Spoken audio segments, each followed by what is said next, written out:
Good morning, good afternoon, everyone, and welcome to another episode of First Canada Live, a show where we kind of bring together our community. We talk robots, we tell stories, and we just have a general good time. It's going to be a great show today. I'd like to start off by introducing our co-host from Team 5672, Chairman's finalists at the Detroit Championship last year, Aaryn. Hey, Aaryn, how's it going? It's going good. Bozonitra Ag and Dijinikas, Team 5672 Donjaba. Hello, everybody. My name is Aaryn. I'm from Team 5672. I am a part of the chairman's team and the build team, and also I do a little bit of graphic design for my team. You do a lot. And Aaryn, you want to tell our audience what language were you just speaking in? Give us a little bit of insight there. Well, I was speaking Ojibwe with probably northwestern Ontario Ojibwe from, I guess, Treaty 3/Eagle Lake, and then made a little twist on it. Donjaba, I learned it from Wikwimakong, so it means, sometimes people say Wikwimakong Donjaba. That means my heart is with Wikwimakong. So I decided I'd be my heart is with Team 5672. And I learned that from our captain, Mary Ponglish. So that's amazing. A Dean's List finalist, Marie. That's right. Yep. So thank you so much for that intro. I can't wait to see what other little twists you have for us today. Are you excited for this show? A little nervous, but yeah, I'm excited. Oh, don't worry. There's nothing to be nervous about. You're doing great, and you're going to continue to do so. And we have some very exciting guests today. We have a First Canada Staff Spotlight, the first one of these we've done, with our first senior mentors, which is going to be fantastic. We have a very special edition of Storytime because we have the person with the most stories in all of First. He's pretty much seen it all. Production developer and lead MC for First, Blair Hundertmark, is here with us today. We have a team showcase on a Hall of Fame team. That's right. Team 1114 will be showing off their robot Simbotics today. And our first guest for Storytime is First Canada MC, Sydney Lamorea. So it's going to be great. I'm sure there's going to be a lot of questions that everyone has. I already have questions for some of our guests. So if you got questions, jump onto the Twitch chat, pop them in there, and we'll do our best to address every possible question. Just a reminder, the show is about celebrating excellence and everything that's awesome about First. So let's keep our questions positive, productive, and fun, and it'll be a great show. So let's kick it off. I love story time, and I think this is going to be a really fun one. Welcoming Team 1305 alum, First Canada MC, master's student at the University of Waterloo, Sydney Lamorea. Hey, Sydney. Hello. How are you? I'm doing great. How are you? I really appreciate that you wore a tie for today's show. You know, we were talking about ties the other day, and I made sure I got it on because, it's nice to look nice sometimes, especially during quarantine. And you've got your First Canada swag on as well, so that's a huge part of everything. Got my mug. Woo! And your alumni patch. Yes, of course. Don't go anywhere without it.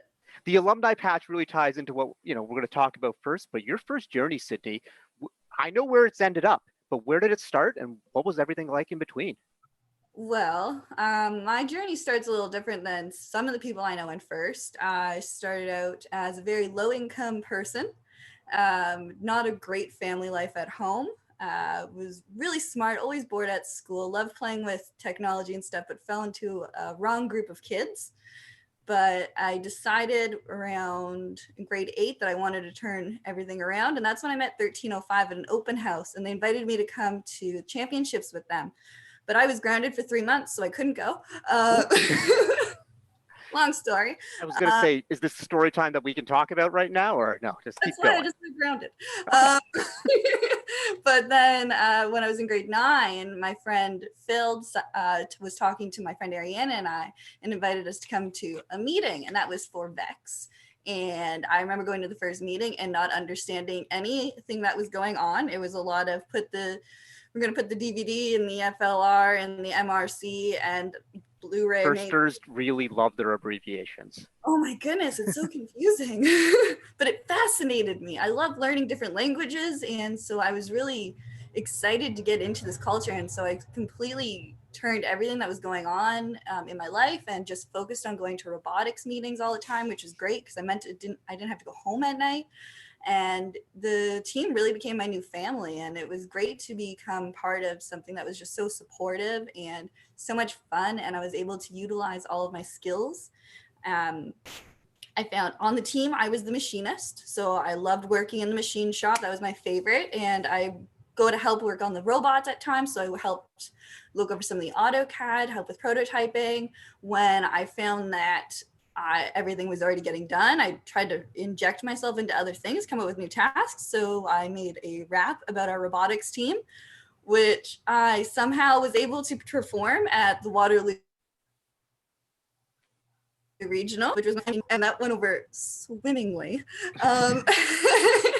And then a few years later, North Bay got its first regional, and they invited me to be an assistant MC. My friend Carter and I were assistant MCs, and there was a miscommunication that year where I was just supposed to help hand out flags, and I didn't get on the mic, but that's okay. Then the next year, I was able to get on the mic, but I lost my voice. So that was great. It was another That happens. That happens to the best of us. Well, it was awesome because there was so much support with all the volunteers and stuff, like people I've never met before, and they're all giving me these tips to get my voice back. And I remember sitting on the floor just like just trying to get the noise out, and I couldn't. So that was great. And then for Steamworks was the year that I finally Stronghold, I finally got the mic, was great. And then Steamworks was the first time I got to MC my entire competition by myself.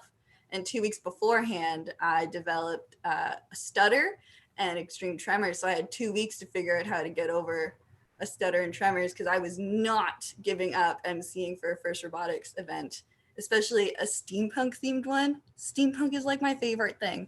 And so I worked really hard, and it was the best competition I think I've ever been to. I don't want to say that in a dim way, but it was so cool. What was so special about it? There's just the people, and I'll talk about my story later. But it was just to be a part of something like that, and the crowd was so warm, especially when you're really nervous about public speaking for the first time, especially taking on such a big role like being an MC and trying to live up to someone like Karthik, who's this amazing, I don't know if you've heard of him, but everybody never met him. Everybody like just cool loves guy. Karthik, and so you're trying to live up to the hype. And I think I did, and it was so amazing just to be a part of that and feel the warmth of the crowd and the audience. It brought back the memories of the first time I went to a robotics competition, and I saw 1114 do their end game. That was absolutely amazing, and the entire crowd went crazy because at First Robotics, you're not cheering for just one team, you're not cheering for just one person, you're cheering for the science and the technology that's happening on the field. And just to be in the middle of that, it was just phenomenal, and it's addictive. You just have to keep going back over and over. And now I MC for competitions. I got to go to provincials to MC, which is amazing. Do some conferences, FLL, and one day I'm hopefully going to get to Worlds for the first time. It'll be fantastic. You've been doing a great job on the mic, that's for sure. Aaryn, do you have a question for Sydney? Well, since you've been in first for quite a while, can you tell us what is your favorite first story? Yeah, so my favorite first story is from that first competition, and so there was a technical difficulty during Steamworks where during the climb part, so teams had to climb up on a rope and hit a sensor basically, and the sensor on the airship wasn't working. So we had to stop everything and fix the sensor on the airship. And I think we were off for like 20 minutes and nobody knew what to do, and it was kind of boring. And there's like kids in the air, or students in the airships, and there were students behind the drive station. Wait, they left them in the airship the whole time? Yeah. You will stay in your prison. You gotta stay there. You're safest in your airship. We're gonna take care of things on the ground here. They were practicing for social distancing. Right? Yeah. We should all go to our own airships right now. I highly advocate for that message. And so everyone's in the airships, and I thought, you know what, I'm just gonna go out and play rock, paper, scissors. I don't know if my mic's gonna work, so I just kept everything on mute, and I just started playing rock, paper, scissors with the people in the airships, and then the people in the drive stations, and then all of a sudden the whole crowd started cheering for these games of rock, paper, scissors, and I remember going out and playing one with Tom Lee, like the head judge there, and it was just crazy. Did you win? Did you win I most mean, of them? like, you know what? I don't want to say I won them all because that would make me feel good. But I definitely did not win them all, which just says how great first people are at playing rock, paper, scissors. The strategy is good old rock. Nothing beats rock. You know what? It does when scissors, no, paper beats rock. Yeah. Technicalities. Yeah. Some people came at me with a big stack of papers. And so then after that, all the robots were down, and the robots were waiting there for so long after we got the airship fixed that we needed batteries changed. We needed everyone to hook back up to the drive station. And I told the entire audience that maybe if we clap really hard, we can turn the robots back on. And everyone started cheering. I was like, louder, come on, just like Tinkerbell in Peter Pan. And as I'm backing up and I leave the field, the light turns green, and it was the coolest thing that I think had ever happened to me at Robotics. Was just the amount of energy. I want to say turn on the robots. I know we have an amazing team behind the scenes that helps turn on the robots, but I just want to say it was the crowd's energy, and it was fabulous. That's it's the energy. It's contagious. It turns it on. It's almost electric. Right. That is a pretty great story. And so, like, Aaryn mentioned it, and you've been doing First for a long ways away, and you've seen a lot of cool things. Do you have like a specific moment that might stand out as like your proudest moment?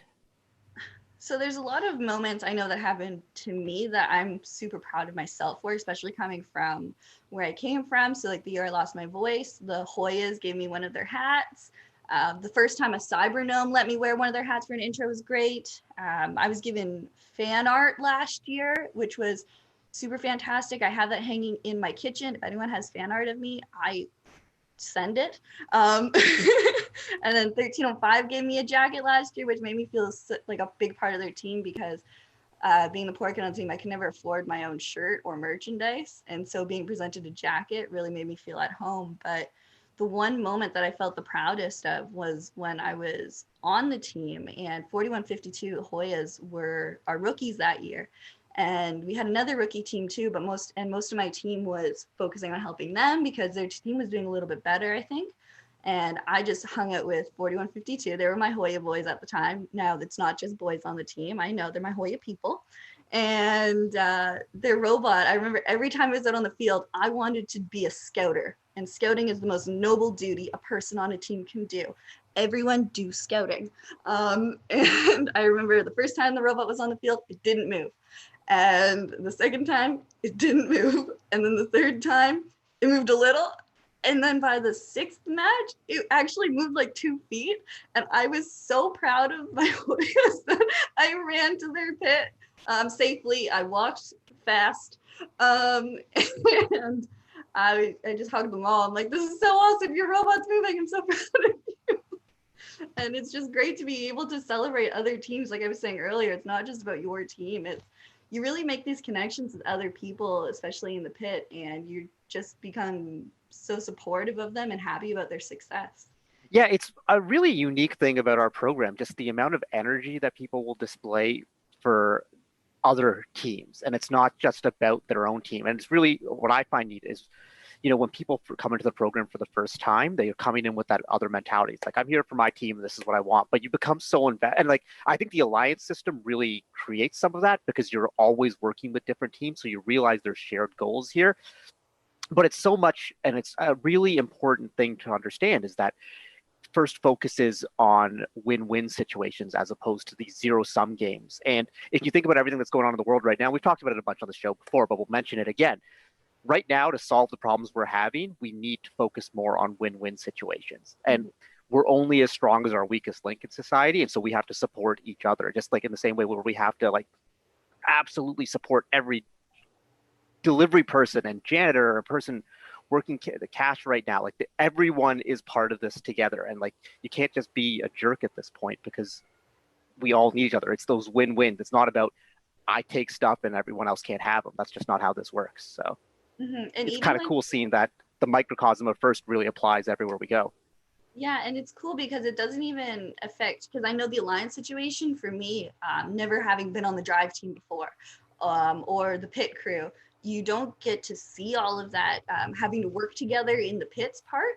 But even when you're scouting, the noblest job a first person can do, you get to hang out with all these other people in the stands, and you make all these connections, and you're like, oh, you got this information on that team because I totally blanked out the last match.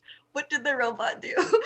And so you really work together with them in so many different ways. And like you said, we really should be working together, just like in FIRST in our current situation.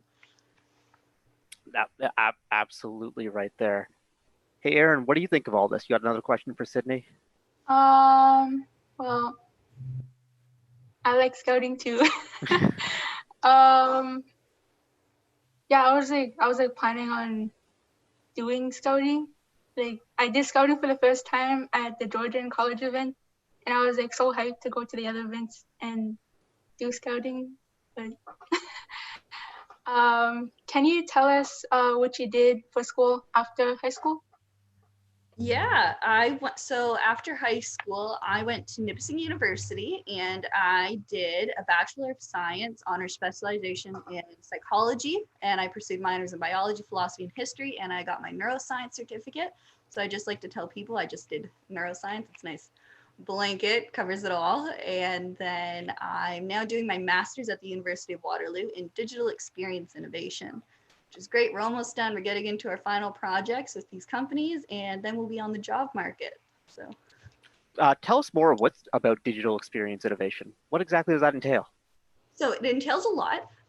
So during our program, we go over project management, we go over developing apps, wireframe, user experience research. Research is a huge thing that I'm a big fan of because of my background in science, in the neuroscience labs, but also design. And I like to think of myself very much as an arts and a science person. And that's what I love about this program is it really brings together the art with the science and combining them and working together in teams to invent these creative solutions and innovations, which really reminds me of FIRST Robotics, because we'll be given a problem like create a game board in a week as a team. And you have to work together to create a game board based on one prompt, which was a color for us. And you have 1 week to do it. And it's amazing to see how people come together and create these amazing things in only a week's time. And board games are pretty complicated. Yeah, that seems like a huge challenge there. You also mentioned your time at Nipissing University, and I know at Nipissing you held a pretty important role at the school. Do you want to talk a little bit about, tell us about? Don't be modest here. Like, you're the boss. So at Nipissing University, while doing my undergrad, I was also the student senator of arts and science for 4 years. So I sat on Senate within Nipissing University. Then I became a board of directors for their student union. And then I became the president, CEO, and chairperson of NUSU, the Nipissing University Student Union, which was an amazing experience. I got to learn so much about leading an organization, learning about business, talking to the media, which I'm so thankful that I had all this experience talking to the media on 1305 to be able to help that.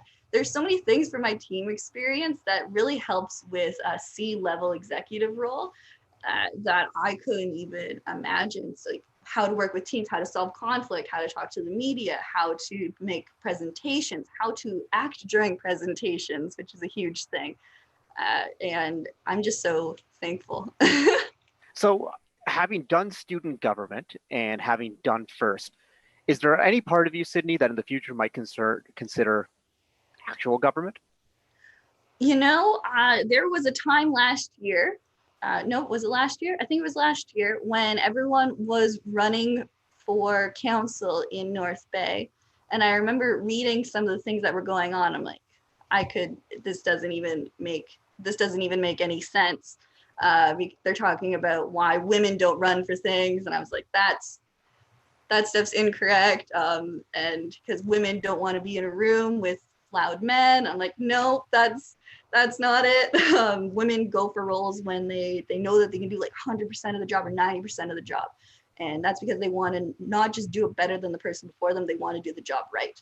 And I was thinking about running for government the next time the position came up, but I'm not 100% sure on it. Government's a really, really sticky business of interactions between different personalities, and not all the personalities are there for the same goals as you, and not all the personalities are elected with the same experience as you, which makes things very messy sometimes. So I'm just going to get up on a soapbox here because I want you to do it. And I think that, we talk about culture change in First all the time. And we talk about what our teams are doing towards culture change, what individuals are doing.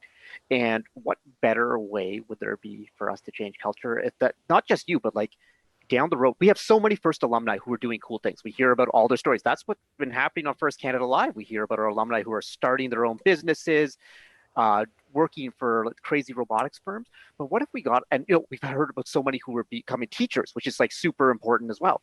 But what if we got a bunch of First alumni to start running for office? And imagine what our world would look like if we had leaders in politics who truly embodied gracious professionalism and embodied the search for win-win situations. Like that's when we could make some real major culture change. And so like that's kind of the goal that I would like to see. And someone says, I bring it up with you because you already got the experience in the student government. You've got this magnetic personality, and it goes. And I felt like it was something you might have been thinking about. So I'm just saying, hey, you know what? You convinced me. I'll put it higher on my list of things to do. I got PhD, and then I'll do government. There we go. Dr. Sydney at that point. Right? Dr. City MPP. I think I like the ring of it. I think it sounds really good. You've done so much, and you've seen a lot of cool things. And I love that you come from like a non-traditional experience in terms of First with your background. Do you have any advice for students, especially those who might have come from the same worlds that you've been a part of? Yeah, I was thinking hard about what to say. I know one thing for me is don't overthink what you're about to do. Like I said, women tend to only run for things if they think they can do it 90%. Men tend to do things if they think that they can do 30% of the job. And you got to think a lot like those people where you just believe in yourself. I hold my breath and I run at it. If I fail, I just get right back up. And that's something that I learned from First. It's a great thing. Nothing bad happens if you just try, except for missed experiences. Another thing is everyone has their own superpower. And sometimes when you're frustrated with people working in a team setting, just remember that maybe what you're asking them to do isn't their strength. So talk to them about what their strengths are. And when you let people's superpowers shine, you really help elevate the entire team. That's fabulous. What's your superpower? My superpower is thankfully I'm very I have a great personality. I'm able to talk a lot.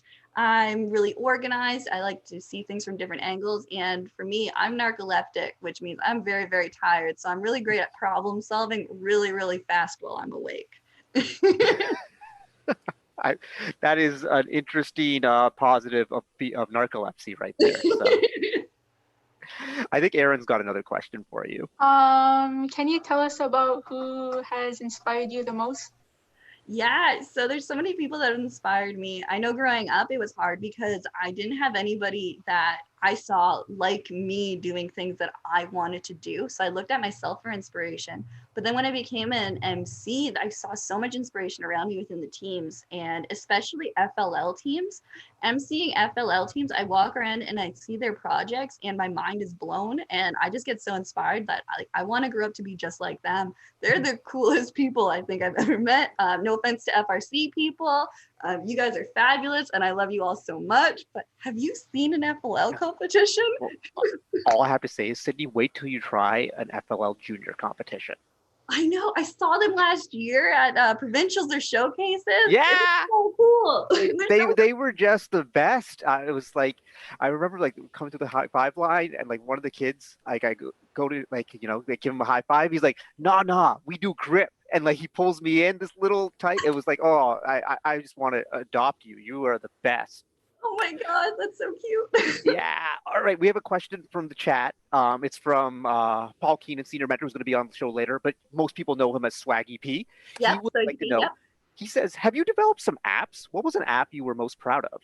Oh, an app. So we haven't developed any real apps during our program. We did work with an undergraduate team last semester in our project management, and we worked on bringing a sense of community, and my team focused on food, because the best way to get to the heart of a problem is through your stomach sometimes. And we made an app called Whiskers, and it was a food app where you just sort of, it was like Spotify, but for recipes, and it was really awesome. So like it would recommend recipes based on what you like and stuff like that? Yeah, and also the availability of things. So for example, our campus has a microwave and a mini fridge on every floor and a kettle. And so we tried to make things like ingredients you can store in your locker playlist, things that you can just make in a microwave playlist. So we tried to organize them like that. Very nice. A lot of oatmeal probably there.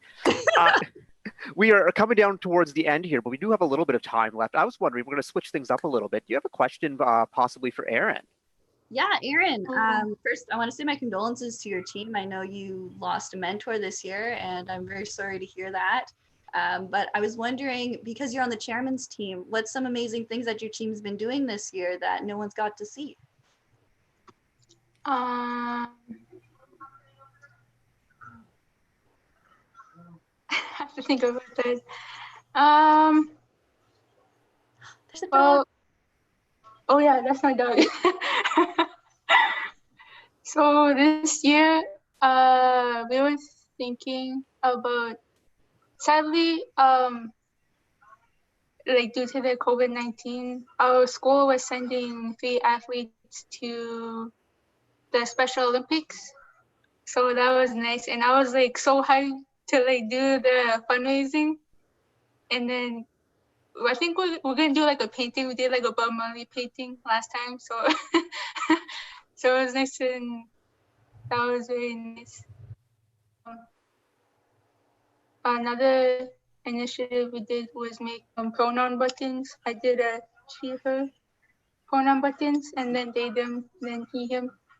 Those are fabulous. Those Thank are a you. great thing. I still want to see it on all of our volunteer badges, just like have it right there where we can put our pronouns. That'd be amazing.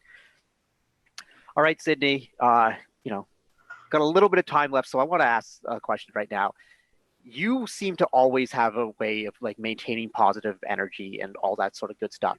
Right now, with all the social distancing going on, how have you been able, like, what's been your guilty pleasure in all of this? What has been keeping you busy other than online classes? Lots of comic books. I am a huge comic book nerd, and behind this screen is a plethora of comic books, and that's all I've been doing. What's your favorite comic? What's my favorite comic? Yeah. Lately, I've loved Justice Society. They're huge. Saga's great. Some other ones that are not as appropriate. Batman. Batman's awesome.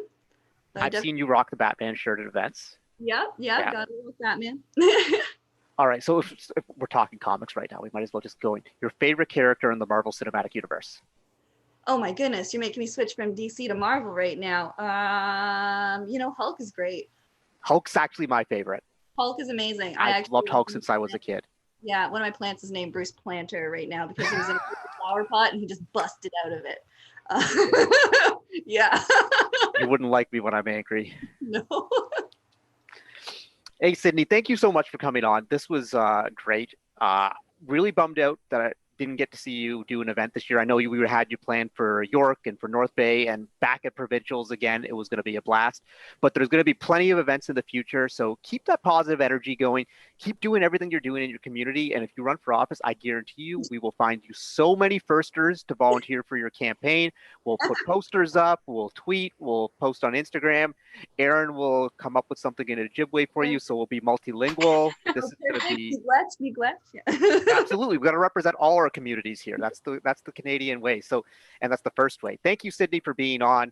And we're going to get ready for our next segment. But before we do that, let's take a look at this video from one of our event hosts, Humber College.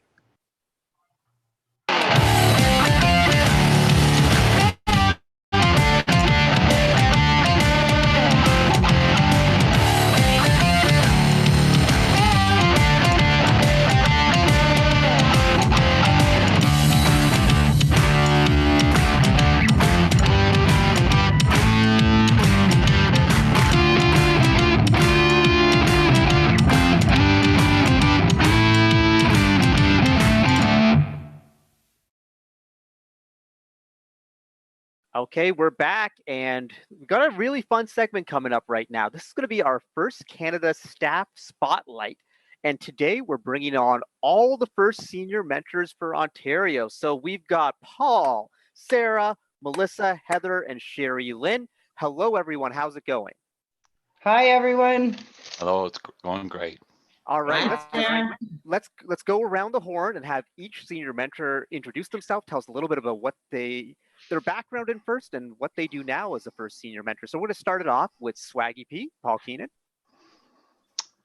Thank you, Karthik. I'm not so sure I care for the name, but seems like it's unavoidable now. It's your name, you know, it just kind of is. See, okay. it says it on the screen, Swaggy P.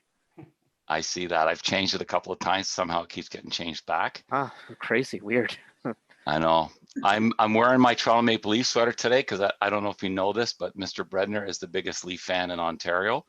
But maybe you didn't know that Blair Hundertmark is the biggest Leafs fan in New England. I'm sure I hear he is a big Leafs fan, not a fan of the teams that shall not be named. No. My own personal story is that I was a first mentor on Team 4001 and starting in 2012. And at the school at St. Robert, I taught computer science for 25 years, but then I retired and became one of the first senior mentors in Ontario.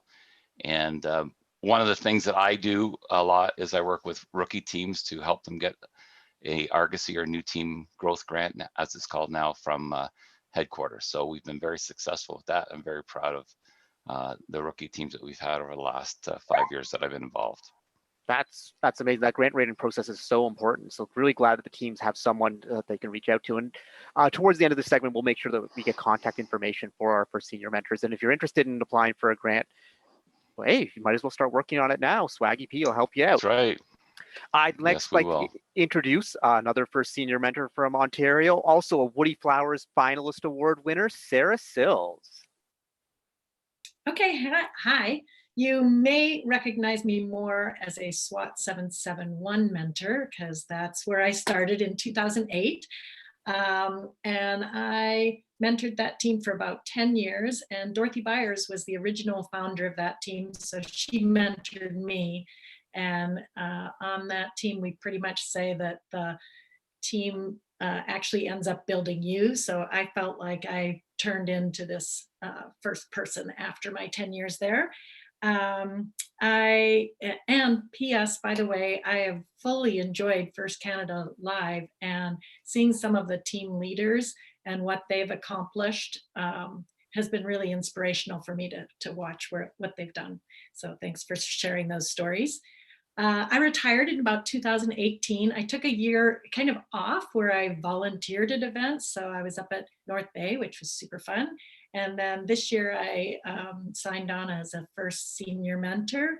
And things that I've focused on have been bringing the quiet rooms more formalized. We had them available kind of ad hoc, but I enjoyed working with the First Canada Youth Council to kind of put together their suggestions and make it more formal, and was happy to see that rolling out at FLL and FRC events. I took over the Ask the Expert webinars because Paul Keenan does a lot of things. So he used to run that. I kind of took that off his hands. I really like that. That was a lot of fun. Yeah, I like that. And what I really liked was sharing, letting other teams share their knowledge with a lot of the rookie teams. And I really like the GP aspect of that. And I've learned something every time. There's so much knowledge available in First, so that's cool. And then just supporting all the First programs. So promoting FLL Junior and Discovery, and I've judged at FLL Junior, FLL, FTC, and I helped with swag at FRC event at Georgian College.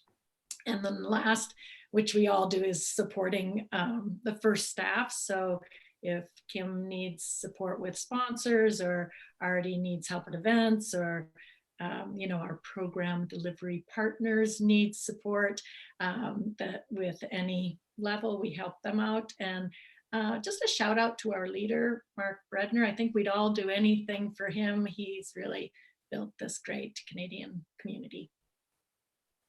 Thank you, Sarah. That's really great insight into a lot of what you do. Next up, let's introduce Melissa Douglas. Hi there. Hey, Melissa. How are you guys all doing? I'm doing fabulous. Good. I've enjoyed most of the lives that I've been able to see. I do still have a full-time job that I'm struggling through right now. But I started my first experience in 2009 as an over-involved parent. I volunteered at a local FLL event that my daughter was, her team was hosting, and did crowd control, which is a little different at an FLL event than an FRC event. So yeah, I got to experience the kids and fell in love with the program and started the next year running that event. And with a partner at the school, we took over the event for about 8 years after that, or 7 years after. And in the process, we also started hosting the FLL tournament directors meeting. And then as my daughter progressed to FRC, I stood back because FRC was a little bit intimidating. And then through her volunteering, if I was going to be driving her, I was going to volunteer too. And I sat down with Mr. Swagman over there, and that's where it all changed. I used to joke that the benefits of retiring from any job after 10 years was so much better. So I was waiting until my 10-year mark for volunteering before I retired. And at 9 years in, I got a call if I was interested to be an FSM. And of course, I was told that if I did, I'd be the coolest mom ever. So how do you turn that down? So that's how I got to the position I'm in now. I do a lot more with FLL. I do have, I love FRC, but FLL is in my heart. Like, as you said earlier in your earlier segment, those kids are just mind-blowing. And I love to judge because that old show, Are You Smarter Than a Fifth Grader? They're definitely not when you're in those judging rooms. The FLL kids just kind of blow everyone away. Yeah. And you go to some of these and they're presenting projects and you're like, how is that even possible that you knew to look into that? So that's where I am now. And I do help a lot of FLL teams in the area, or trying to get more of them in Durham, but there's not that many. But other than that, I go to FRC events. I VC a couple of them, run some workshops at the tournament directors meeting and kick off, stuff like that. Fabulous. Thanks so much, Melissa. Now we're going to turn it over to our first senior mentor from the North, Heather Kelso. Hi, how are you? I'm great, Heather. How's it going? Good. You're the second Kelso to be on First Canada Live so far. That's right. So my background is our oldest son joined Team 1305. I'm not sure what year it was. And I went to the first competition, had no idea what I was walking into, wasn't really understanding what first was or robotics was, and went to the first competition at Waterloo and walked in and went, wow, I want to be part of this. So we realized we wanted a first team for our younger kids. So we started an FLL team for them. We always had to travel to compete with the FLL team. So decided, hey, why not have a competition in North Bay? So had to start 12 teams in a year to get a competition going. So did that. And then just continued and continued. I'm like Melissa, FLL's more in my heart than FRC, which probably my older kids wouldn't like me saying, but so same as Melissa, I helped the FLL teams around Northern Ontario, anywhere in Ontario. My biggest focus is to support the Northern teams, and I've somehow got the name of being the Fun Zone ambassador for FLL and at Provincials. So that's me. Please tell our audience what the Fun Zone is. What the Fun Zone is. The Fun Zone is so much fun. Basically, I just bring as many activities that I can do. Last year, I brought one of my kids' Rubik's Cubes collections, which there's about 35 of them. And that was a hit. I think it's just any games that kids can play while taking a break from wherever they are. We made slime last year, which was really messy, but was actually the biggest hit. Face painting, making Lego, anything like that. That's right. You come to a first event, you might be expecting robots, but you're going to end up with slime. Hey, it's pretty Right. good. Thank you, Heather. And now let's introduce another person who is the second member of her family to be on the show. We got Sherry Lynn Koszelski. Hey, Sherry. So a little bit about my history. I started, my oldest son got involved with the robotics team at his high school in 2004.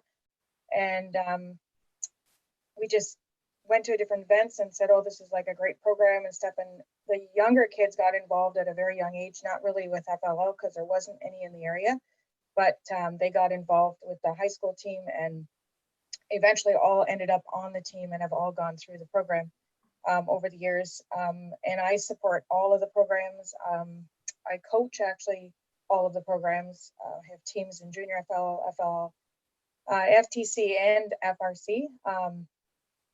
And I also help out with a lot of the events. I'm volunteer coordinator for the events here in the Windsor, Essex County area. I also help out at all of the events pretty much across the province. I also head out to BC to help my son's event in British Columbia and have become quite involved with that event out there, supporting the teams and the event itself. I don't know, my kids have and really inspired me to keep involved in all of the kids that I get a chance to meet and work with. And as you guys were saying, the younger kids are just such an inspiration. Watching those little kids and having the older kids work with the little kids is even a really neat experience as well. Thank you, Sherry Lynn. It's just amazing to hear all the stuff that all of you are doing and supporting our community. So first of all, thank you on that. Aaryn, does one of you want to give us a little bit of an overview of what the title of First Senior Mentor means and kind of what the job description is? Because I think a lot of people really have no idea. I know when I talk to people in the community, it's like, is that just like a group of old mentors? And none of you are old. Yep, that's it. But yeah, does someone kind of want to give an overview of what this is all about? Sure, I can do that since I'm the oldest. Actually, it's a program that's been around in the United States for a few more years than we've had it. I think Mark tells the story. He was at a meeting at headquarters and they said they had changed the funding model. And he says, oh, does that mean we can have some in Ontario? And they said, oh, I guess so. And so then there were three, George Chisholm, Lynn Rampertab, and myself, because I think I was available. I don't know if they knew who I was. But one of the things that none of us knew, including Mark and John Hobbins, was what the job entailed. And since we didn't actually meet any of the people who were first senior mentors of the people running the program, we didn't meet them for another year after we all started. We sort of made it up as we went along. And what we found when we actually did meet the next June was that we were doing a lot more than maybe they had expected up here in Ontario, and it's just grown from there. So there are 5 pillars, and amongst them are to support teams and to recruit mentors and volunteers and to support volunteers. And we try to do all of those things. We're supposed to be involved with all the programs. Some of us specialize a little bit more with some than with others, but it's a great, rewarding job. It certainly, as you heard from Melissa, it helps to be retired. She's not, and Heather's not, so it's a little harder for them than it is for us. I'm not sure that Sherry Lynn's ever going to retire from what she does, but she's busier than most. But it's been a great program, and I think we've all enjoyed it. We've had, like I said, Lynn Rampertam and George Chisholm have been involved, and of course Annika Pint, who's now at First Canada. She was also involved in Ontario as a first senior mentor. And of course, there are some in Alberta and BC who work with the teams out there. And also in Ontario, not able to join us, but might join us later, is Phil Homerski, who is another one of your colleagues. Mm-hmm. So You mentioned that one of the pillars is about, starting and supporting teams. And we got a lot of people in the audience who are on FRC teams. Do you have any advice for any of our FRC teams if they're interested in maybe starting a new FRC team or an FTC team or an FL team or any of the other programs? Like what do you recommend when someone comes to you and says, hey, first senior mentor, I want to start a team, but I don't know how? Anyone can take this question. I feel like Sherry Lynn might be an Yes, expert in exactly. that area. All right, Sherry Lynn, tossing it to you. So usually when I find out what their interests are, and I usually go and meet with them. My biggest thing is trying to meet with them. Unless I can't get close enough to them because of distance, I will Skype with them or whatever. And usually what I do is try and get the figure out what they want to do, get their coaches, help them figure out, like do a presentation or something, maybe to find kids that are involved, want to get involved. And then the next thing would be is the grant application. I've helped with many of those to assist getting those applications done with Paul's assistance in doing that as well. And then basically we kind of walk them through the steps of starting the team. The biggest part is knowing what to do to start, because it's huge to say, let's just start a team. There's a lot of little steps to do, and I walk them through all of those steps. Finding their kids, getting their applications done, getting kids signed up to the team, figuring out what materials they have, what kind of support they can get, finding them sponsors, finding them or helping them find sponsors, and finding them mentors, which is a big part of it, and making those connections. Because making the connections to get the right people to help them is a big part of knowing or getting that team moving forward. Yeah, that's some great advice right there. I think there's just, there's a lot of resources out there, and I think that teams don't necessarily know all of them are there. And I know senior mentors have created a lot of these resources and are very well aware of them. Are there any hidden gems of resources you want to talk about today, or maybe plug and kind of give teams a little bit of info of like, hey, this is out there, you should be using this? If I could just add on to what Sherry Lynn was saying, I think one of the exciting things I had done in my role was working with OISE, the new teachers, and I helped with the digital day they had to try and inspire new teachers to become mentors, or how they could incorporate robotics. So I think reaching out and having those conversations and trying to support people to get involved is one of the key things of our roles. And I think in terms of resources, your question that you asked, the Ask the Expert webinars are all on YouTube, and there's a lot of good YouTubes, like the FLL tutorials are on there for programming, which is great. So the First Canada website, and then a lot of teams like reach out to the veteran teams. They often have resources on their websites, or ways to contact them if you have specific questions.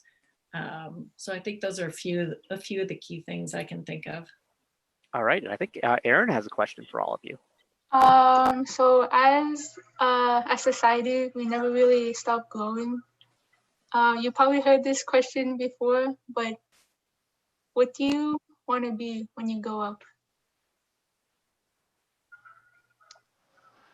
I want to be Paul Keenan. Swag Yeah. To be the swag man. That job might be open. I'm just not going to order any chip clips or anything like that. Wow. That was 19 minutes into the segment and the chip clips come out. Damn. Is there a way to bleep? I think one of the things I would say is that I've learned from First throughout my time there is, reinventing yourself and not being afraid to, think about what's next, or where is your passion, or ask those questions to follow a lead that seems interesting, and not be afraid to try new things. So, yeah, that's great advice. I think my own personal thing is that I prefer to be in the background. I don't want to put myself out there, but I've done things that I wouldn't have thought that I would have been doing. Like the whole swag thing was Mr. Bredner's idea. He had asked me to do that. So, I just want to add, I'd be remiss in not mentioning that one of the other first senior mentors who's no longer one is the matriarch of robotics in the North, Nancy Dewar-Stenning, who was an amazing first senior mentor. And when I grow up, I want to be just like Nancy. So fancy Nancy, as we like to call her. But yeah, there's lots of great people involved in all aspects of it. Heather, what do you want to be when you grow up? Oh my gosh. I want to be just like Jessica Kelso. That's a good one. That's a good one right there.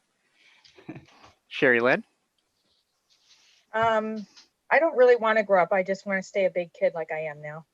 That's probably the best answer right there. Okay, Melissa, they've all had some good answers. What about you? I just want to retire and do this full time. Me too. I just need to find a way to pay the mortgage, right? So we mentioned Phil Homerski, one of our other first senior mentors, briefly. I found out why he's not available right now. This kind of just says everything about our first senior mentors. Phil is currently on a mission to deliver and donate 3,000 pairs of safety glasses on behalf of First Canada's St. Joseph's Healthcare Centre, which is affiliated with St. Michael's Hospital, to support our healthcare professionals during COVID-19 at this time. So everyone's busy working, everyone's doing good things. That's kind of what I love about these senior mentors. And I think it's just such, I know for me as a volunteer, there's a sense of comfort when I'm at an event, when I see one of the first senior mentors, because I know if there's something going on, I can just come to the first senior mentor and they're going to be able to help with it. And they're going to triage the situation and figure out a solution, no matter what it is, if it's something on the field, if it's something in the pits. And that's a really great feeling to know that you have these trained people who are well versed in all facets of first, that are just so eager to help and bring that right spirit and energy. So that's just a cool thing. And thank you to Phil for doing that on behalf, and First Canada, obviously, for supplying those glasses. We got a couple questions from the chat here, and anyone feel free to answer these. Paul, maybe this one's a bit better for you because I know you spent a lot of time with the rookie FRC teams, but is there an event 101 guide for rookie FRC teams? That's from L Ramraj 1310. I think you might know who that is, Paul. Yes, Lisa is the one that convinced me to buy all these red blankets that I now have sitting in the warehouse. But and the moleskin notebooks as well. Oh, the moleskin notebooks, yes. So there's a story. It's not all chip clips. It's Mark Bredner's PGA glasses and 772's sweatpants. Anyways, I digress. Well, what happens is we have a lot of teams that have provided, that have gotten the grant, the $6,000 US grant as a rookie, and they actually provide, they were willing to provide their plan for next year's team. So next year's teams have a template to work from, because really most teams have no idea when they get into it. Most mentors the same as what they have to do. But we have a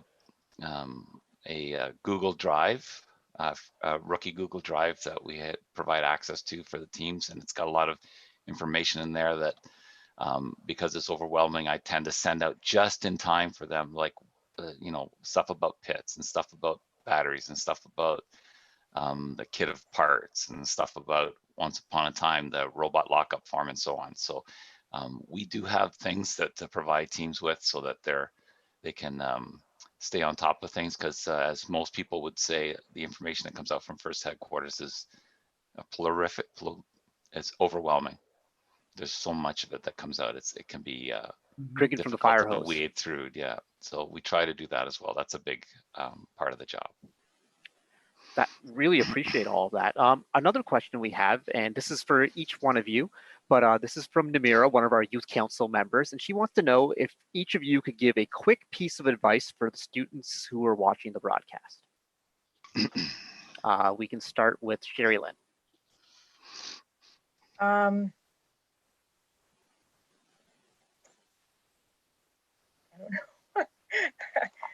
know. I guess you can pass. We can come back to you if you'd like, because there's 5. Okay, that's fine. I'll start. We're going to pass to Melissa. Give me a minute. Okay, Melissa. My suggestion is always go out of your comfort zone. Try a little bit of everything on the team, because plenty of people think that they're not interested in physically building the robot, and then they do, and they find a passion, or reverse. All they want to do is build the robot, and then they start working on chairmans and find their calling. And same with FLL teams. I always say, just because you're a great designer of the robot pay attention to the project too, because your input's just as important. So for all the teams, it goes the same way. Heather?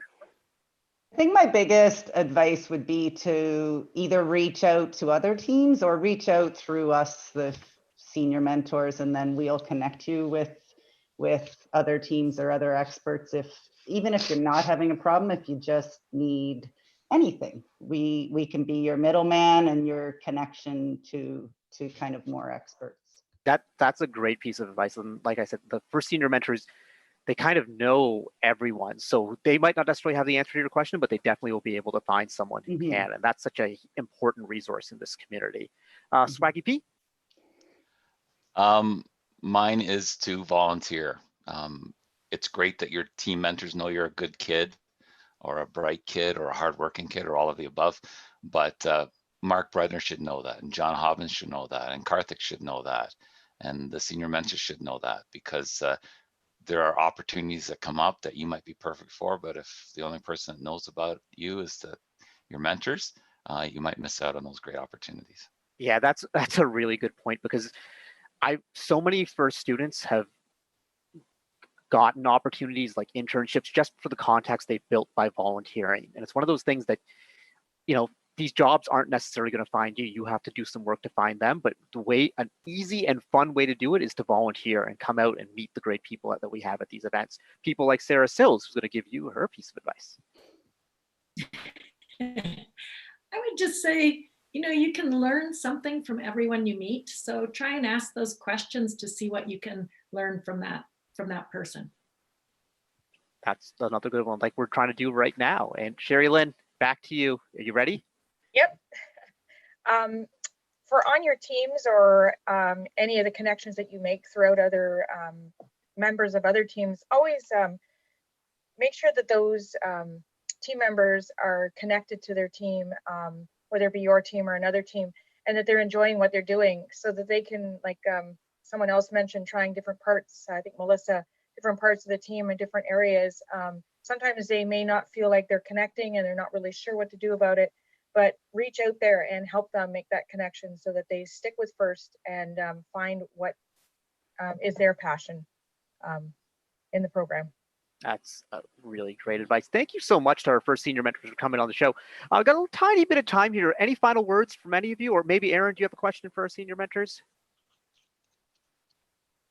No, not yet. Nothing came to. That's totally good. Closing remarks from anyone? Anyone want to close it out right here? We have the final word. I think Sherry Lynn's piece of advice is probably, to me, one of the most important, because I remember my daughter, grade 9, she worked all through FLL to get to become a Waldo girl, and picked the school because when she was in grade 2, wanted to become a Waldo girl. And so grade 9 year, she sits on the team, and first event we're at Durham, and she comes, sits down beside me and she says, I'm not doing this next year. And by this point, I volunteered 3 years, I'm running tournaments, I am all in, and I feel sick to my stomach. And it was because she hadn't felt welcome on the team. As the grade 9er, she was given the runaround task. And so I talked to her coach, and they made a difference for the next event. And so she came back, and I taught her that she had to remember how that felt, so that when she was a leader on the team, she didn't allow that to happen. So that goes from your own teammates to the other teammates on other teams, is welcome them all, right? And find their value. Well, thank you for being an advocate for your daughter and for Firsters Everywhere, Melissa. And also your daughter is now one of our best referees in the program. So it goes to show. Thank you so much to our first senior mentors, not just for coming on the show, that part's great, but like all the work you're doing, and your work is continuing right now through everything that's going on with social distancing. You're still helping teams and saying things supported and just answering emails and answering questions. Thank you so much for just being a great part of our community in First Canada and why things work so well here in Ontario. Thank you so much. You are all awesome. Now we've got another story time segment coming, but before we get to it, it's going to be so exciting. Like I can't even wait. We got to take a look at another video from Humber College.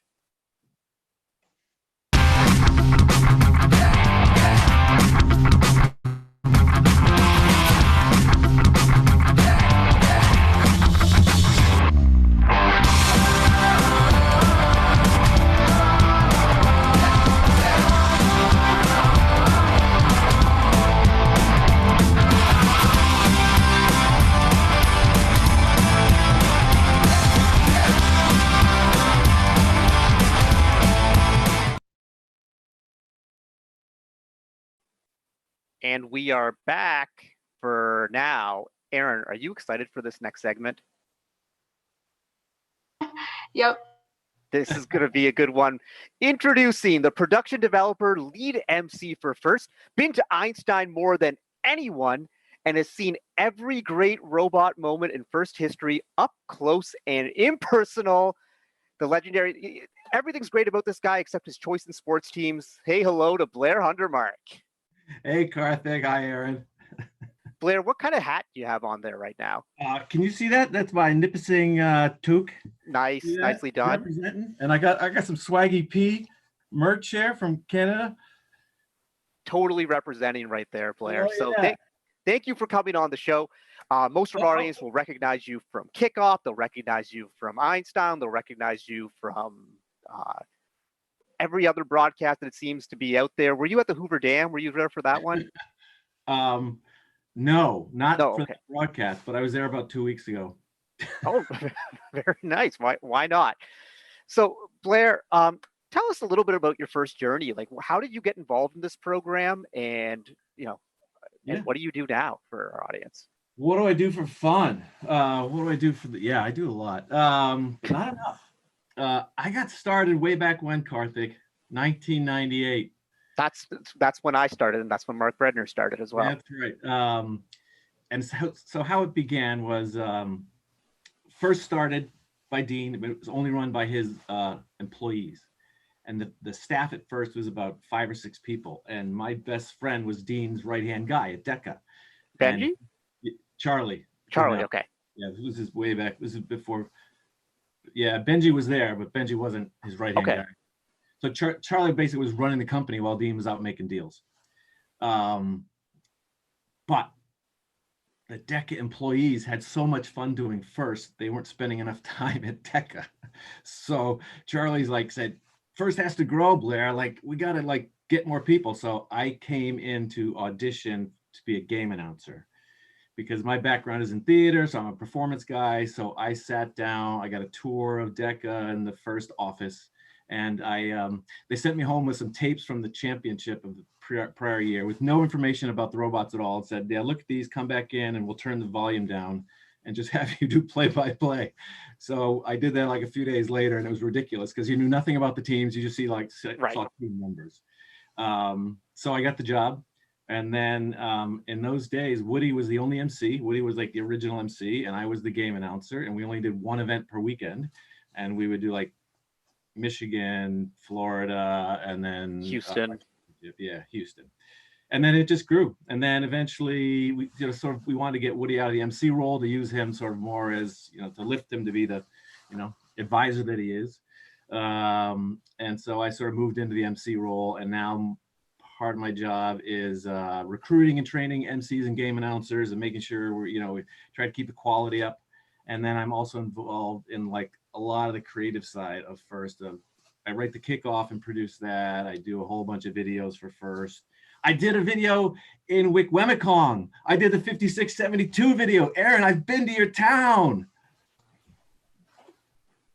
That's cool. Yeah, say hi to Mr. Mara for me. Yep, I will. He's a hot ticket. All right, this hat's getting hot. Did you take the ferry? No, it was winter. It was January, man. Okay. I flew into Sudbury. Oh, I gotta get this. Okay. Getting nervous, Blair. No, it's all good. I got the little 188 happening. Very nice. That's a classic jersey right there. This is the original from 2002 out in Mississauga. Hold on, I just had to show Paul something. That's a no. We can stop your video really quickly. Yeah. So no, it was Manitoulin Island in January. Man, there's not many people there. No. Anyway, so that's what I do now. So I make a lot of videos about cool teams like 5672. The videographer I use is from North Bay, Patrick Gilbert. He's my partner in crime. I saw his rap video. I did the first North Bay event, and his rap video was the best rap video I'd ever seen. And so just to clarify, that's rap with a W, right? Yeah, rap. Yeah, rap. End of the show. Yeah. Just checking right there. I didn't know. I've met Patrick once or twice. I didn't think he was, a hip hop star. Yeah, no. So he and I have sort of teamed up to make a lot of the sort of, the heartfelt emotion videos that we show at the showcase. We did the good stuff with Woody video series. So, anyways, he's my go-to guy, and he's from North Bay, and I wouldn't have met him if I never went to North Bay. Right. So, Blair, you've been. This is a hard question to ask you because I know you have so many stories and you've seen so much. But is there like one story? The segment's called Story Time, and we bring people on to tell like their favorites. Do you have one story you want to tell today? Maybe something that ties in with Canada, or maybe not. Like you could tell us about the Beatty Beach just ripping up the carpet or whatever. I'll tell a few short ones. Okay. I have to give a shout out today. Today's my son's birthday. Nice. He's 22 today, and my first year at First, I was at the championships at Epcot. I was game announcing on what was going to be Einstein, and I got Casey Connors ran over to me and said, "Your wife's in labor. You need to go home now." So that's how I started. That's how I started at First. Was I didn't even make it to the finals of my first year. I had to like get to the airport in Orlando, and I got on a flight and made it home in time, and thankfully. That was how early was your son? No, he was right on time. Oh, that was part of the problem. When I got the job, they offered me the job. I came home and told my wife. I said, they want me to do this thing. I have to go to Epcot in April. They have the championship there and whatever. And she's like, "Well, you can't take it." Like, well, no, I probably should take this. Like, I don't think it's going to come around again. So I took it, and it was pre-cell phone, so I had the daddy beeper. And for some reason it didn't even work. I remember Casey Connors running to get me and saying, "Let's go, you're out of here."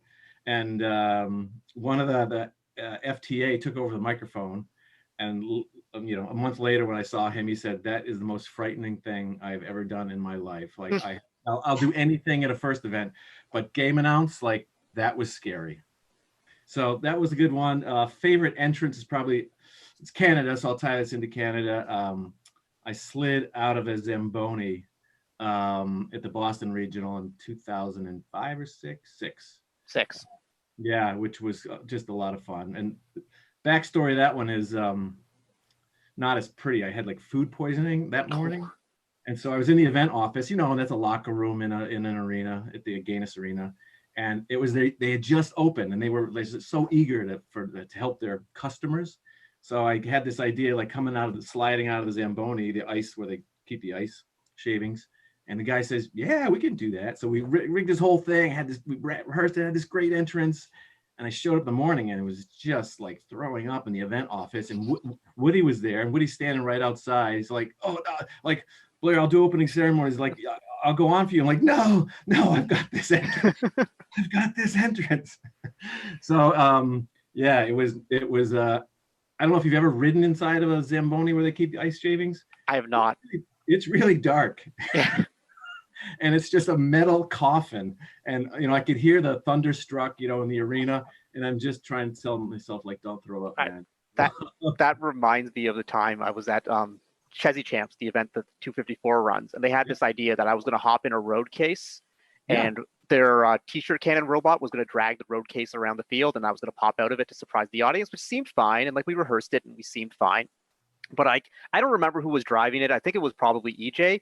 His goal was, while I was locked in the road case, was to slam it around as much as possible. And I'm like, it is pitch black in here. It's like, this is not necessarily as fun as I thought it would be.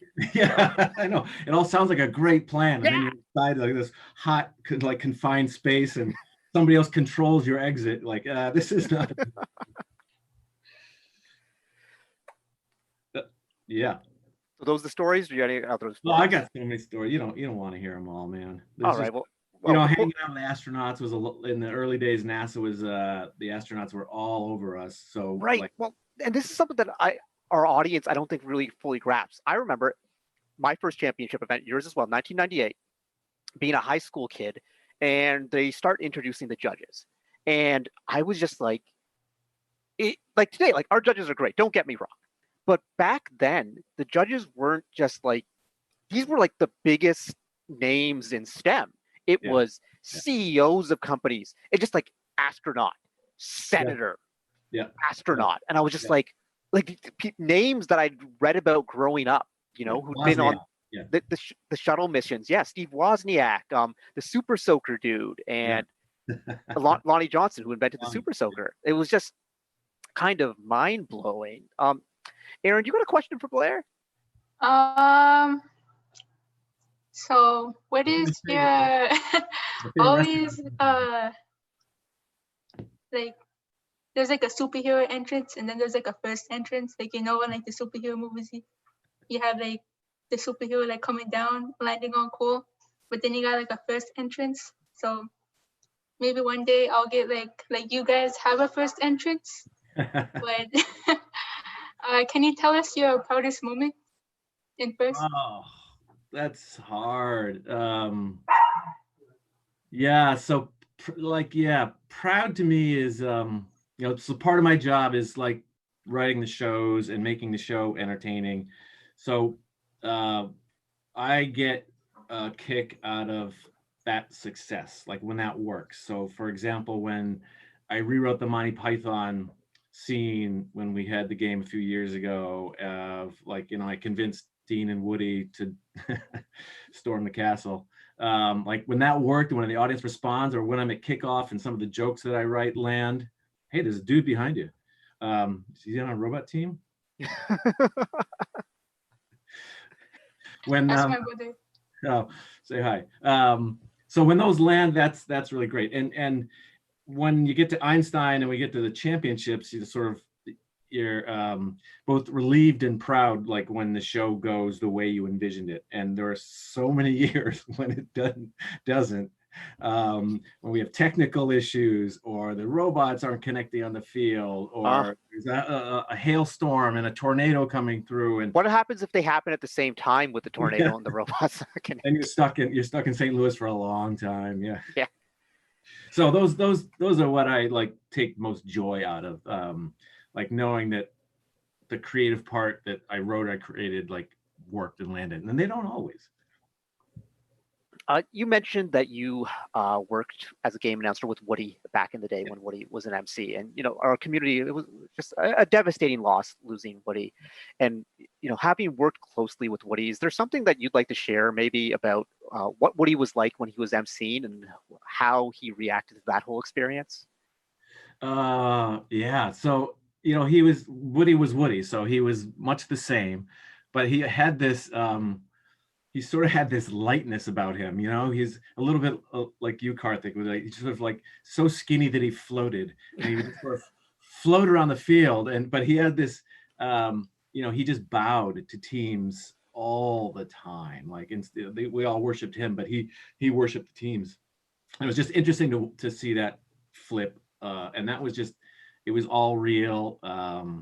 There was no, you know, Woody wasn't a showman in a way. He wasn't putting on a character. That was what you see is what you got, like on and off the field and in the back room and having coffee with him, or, you know, going out for dinner or whatever. But that was it. He was also like just always super prepared and super early. So I made a ton of videos with Woody, and his call time would be like, we're going to start shooting it at 2, Woody. I need you there at 1. He'd show up about 11:30. So we'd always have to like just put in Woody time. We always knew he was going to be like an hour or 2 early for whatever we did, which was better than being late. I wish our audience could truly grasp this, but back in the day, like Woody was the MC. Yeah. Just you go to an event and just think of that now, that Woody was the one on the field, you know, pointing and reciting the team history, and he was just such a robot junkie, and it was just like the combination Woody and Blair, just the two voices you would know to recognize. You obviously, you know, you do a lot of MC now and stuff, but for me, you're like the original game announcer. Do you get to do much game announcing now? Do you miss it? I do miss it. I do it when I repeat what Woody told me once was just he thought the game announcing was the hardest job at the event. He just said to do that well, to be creative, to not be repetitive, to keep the audience engaged, to be supportive and positive. It's a really hard job, and your brain is, you like it's going all day. Whereas MCs get, you get a couple minutes break during the match. You can go talk to the teams, or this somebody at the scoring table. But game announcers are just on. I do miss it. I get to do it a little bit when. So my job is going to new events, mostly in training people or helping to develop the local volunteer pool. And so I often will like MC an event and then train a game announcer at the same time, or try to do both. And often it's like modeling. So I'll model a few matches and then sort of let them take it, but I don't get to do it nearly as much as I used to. Yeah, no, it's just, your voice is so iconic on so many of those like old time videos. Like I can't say the words Beatty Beast without thinking of that. Or I think back to you calling 11-14 on Einstein in 2008. And I remember there was one point, it was the Thunder Chickens hurdle. It's like 217 bringing the Thunder and 11-14 bringing the Lightning. That line just like sticks with me forever. Oh, cool. That's good. And like part of first for me is so much more, it's really less about the robots and the machines. Like I loved Beatty in the early years when their strategy, this was like this tiny little machine shop with just brilliant strategy. And the year, I don't remember the game, where like they sank in the carpet and they like nothing could move them. They just had this strategy of like being immovable, and it was within the rules, and it was brilliant. And they would go up against the 67, the hot team, like these like teams with all these resources. Right. And you had these guys from Indiana in overalls just going, yeah, we want another one. You mentioned them going up against 67, because I'll never forget this match at Champs in 2002, and I talk about it in my seminars. Beatty goes to grab 3 goals, but they miss one of the goals, and they actually grab onto the hot team, and they couldn't let go. So they wrenched the hot team in. They're pulling like 5 goals and whatever. But there was one match in the championship, and you'll remember Ron Partridge was game announcing. And you train all of us, Blair. You say like, always make the match seem competitive. Don't focus on these things. But that year, some matches just weren't. And Beatty grabbed 3 goals in like the first 10 seconds, and Ron Partridge just says, "Well, it ain't over till it's over, but there's not much hope." And then he just starts reading off the sponsors. He's like, this match is over. And it was just this classic kind of moment. Hey, you got Ron's Boston accent too. Nice. I try hard. He came up here with you, I think, in 2004 for the Canadian Regional, I believe. Yeah. We got a question in chat from someone you might know, DJ Nixter. He wants to know, as a world ambassador for First and the one who breaks in new territories, do you have any stories about your adventures in other countries? Oh, so many, man. Crazy. Like the first time in Australia, Sydney, we brought the event there, and Thunder Down Under came from a New Hampshire source. But they had never been, like, they were the only team who had ever been to an FRC event. So we had, I think, 8 Chinese teams there, and everybody else was in Australia. And I think they thought it was a science fair or something. They just sort of sat in the stands and weren't engaged, or like weren't alive. So yet, like, sometimes it's teaching audiences to be audiences, and like during the award ceremony, like teaching them to clap for each other and to like process through the line, like with speed and with like a smile on their face. So sometimes it's that cultural piece as well. The Chinese events I've done them 3 of them now, I think. There it's very exact. It is. Well, I'll co-MC in English, and then we'll have my co-host in Chinese. And they want to know every single word I'm going to say, because they will translate it and they'll put it up on the screen in Chinese, and they do it vice versa because we have teams there from, non-Chinese, from, Australia, team, the Turkish teams, Polish teams. So that's kind of fun as well. Israel early years was, first year was in Haifa.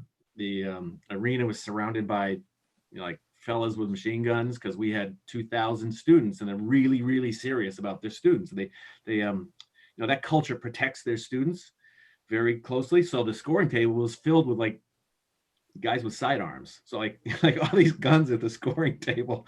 Like, okay, this is not a real event. Like this is a tough event. And the pits there the first year was so fun. I mean, there wasn't enough room for the pits, and all you smelt was burning wood because they're building the robots with skill saws like out back. And it was like, okay. And then a favorite memory from that one was Dean in the middle of the event coming up to me and saying, "You've got to tell them to be more aggressive." Like, they're kind of driving around each other. I was like, I don't know, I'm not sure that's a great idea in Israel, man.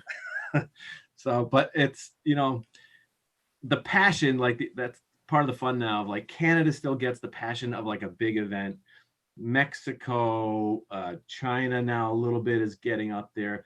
The Turkish events are just insane dance parties, like 2 days long. If you ever get a chance, it's a total blast. And who knows what's next? Supposed to go to Chinese Taipei. That didn't happen this year. Right. Next year.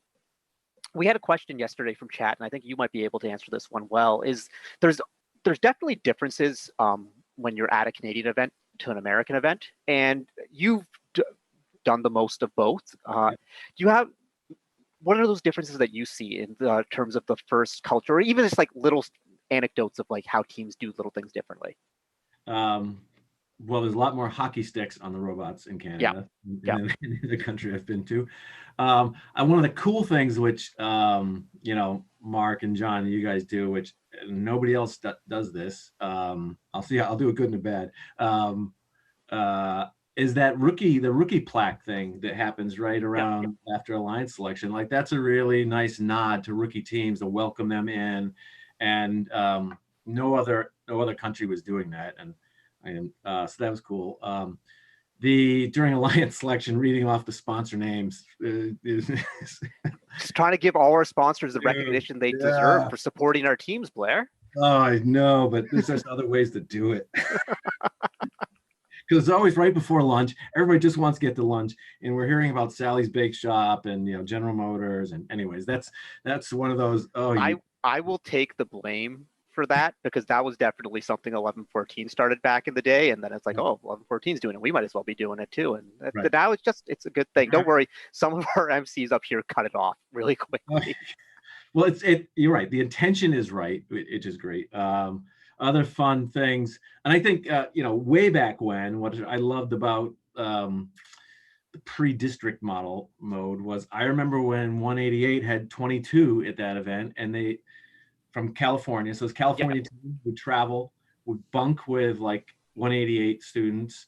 And it was this great like exchange program that happened, and kids getting on planes for the first time, getting out of the country for the first time.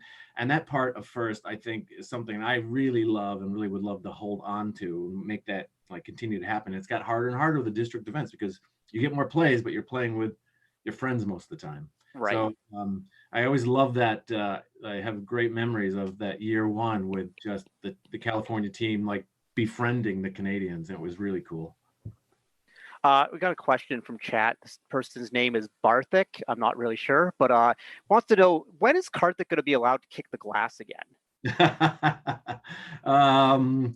I have to talk to Danny Diaz about that. For some reason, that was, I think we started messing with some of the connections behind the glass is what happened. Like that now, stuff was getting loose. And I know. We'll see. Just saying, Barthik, bring up a good point, Barthik, just gotta, I hear you. You can still air kick, we're doing air high fives the last. That's what I've been doing. I've been doing the air kick. Did you see the pylon this year? No. I'll send that to you afterwards. Good. Jamieson, one of our FTAs, put a pylon out of the field to prevent me from kicking the glass. And nice. I took care of the pylon. Good. It's all about the show. Exactly. Right there. It's all about the show. I think to me, what makes FIRST special is like, I'll never forget the feeling when I walked into Epcot in '98 and just like the big show. Why is that show so important to you? Oh, because I've witnessed, I think when a student sees their face and their team on the big screen, it just, it takes what we're doing, I think, to a whole nother level. It's, if you do it without that, think about the events you've been to with like lower grade production, lower grade music, maybe not by DJ Nick, whose music is so awesome.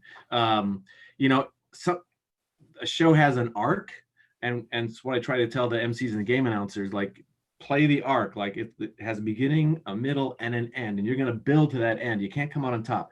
When you have production, it adds all these layers of texture. Cameras, like, the beauty of a handheld camera is it can get the close-up of you or of somebody dancing, and that energizes the arena. And so when you see the production that's still in, like the Turkish events, the Mexican events, the Canada Championship, and a few other regionals, like, it's pared down, but the really good stuff makes those teams and students like have an experience from that weekend. It's not just a science fair. Right. And it's so, like, if you go like in Ontario to like provincial championships for track and field or for football, it's just nothing, not even compared. Olympic trials, even for diving, I've been to in Canada, doesn't compare to what you see at, at first champs or, Ontario provincial champs or anything like that. So it's just so important to like have that sort of livelihood. Here's a good question from one of our FTAs, April Redette. She wants to know, Blair, have you ever thought about putting championship in Canada? Ooh. I know it's not just like your decision. Blair doesn't just pick where championships goes. Where's Blair want to go? So the championship placement is really, it's really difficult. There are very, very few, well, now like arenas and convention centers that could handle us in the US or probably North America. That's a good point. That's April. I don't know, but I will ask some people about when can we move it around. Now we don't need the arenas, right, if we have a convention center large enough or a facility large enough. Yeah, and I guess this year, because you were thinking of, I mean, the Minute Maid Park and Ford Field weren't going to be happening this year, so that was going to be a big change that we were all excited to see. We aren't going to see it now for a year or so. Wait for it. And I guess that's a really important question for you, Blair. We are running out of time, but what was your emotional state when you found out about the season being suspended and championships being canceled? So yeah, it was super disappointing. So originally I was going to do LA North and then Chinese Taipei and then Beijing. Beijing got canceled before we even left for the season. I was at LAX about to fly to Taipei. When I got the word it was pulled, so I didn't get on the plane. And then I rerouted to do the Canadian Pacific event in Victoria, which was awesome. Ian runs a great show. And then I was driving that's why I was at the Hoover Dam, because I was driving from LA to Arizona North. And 3 hours into my 8-hour drive, I got the call, like, it's over. Like, the event's canceled. And I'm in the middle of the desert. Okay. So I booked a flight home from Vegas the next night. And so I actually hiked 10 miles around Hoover Dam that day.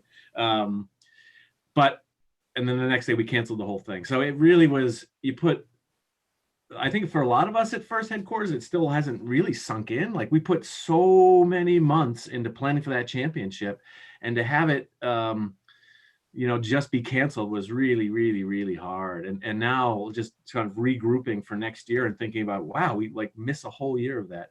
So, we're going to do this virtual showcase show on May 2nd, which will hand out some awards. And there's a lot of sort of, online interviewing and virtual, judging going on. So we're going to try to have some closure and try to give out as many awards as possible, from this year. But yeah, it's tough, man. It hit the staff really hard too. And now, that we're all, quarantining at home, you can't even go in the office and kibitz with anybody. We're all just either virtual chat or on meetings or phone calls or something. So it's really weird. It just feels we're not grounded.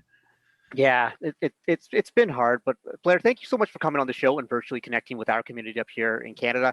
Thank you to you, and please spread word to all your colleagues at First HQ. Thank you for a great season, and it's been hard on us, but we know it's probably just as hard, maybe harder on all of you. And thank you for everything you've done, keeping it up and planning this great showcase that we're going to have on May 2nd, and everything you do. And you going to come back up to Ontario next year?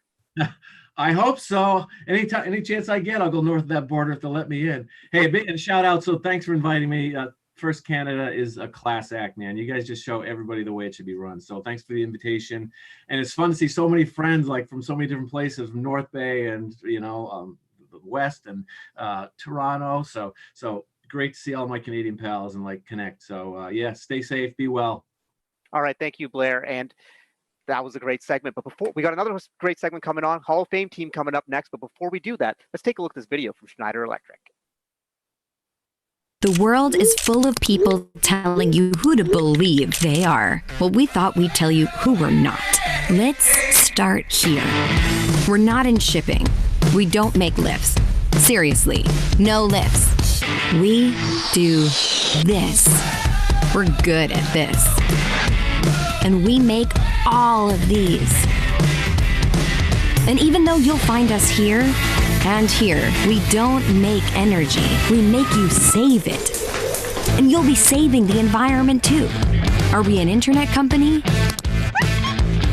Well, we connect and power just about everything around you, helping machines talk to each other and to you, making your world more personal.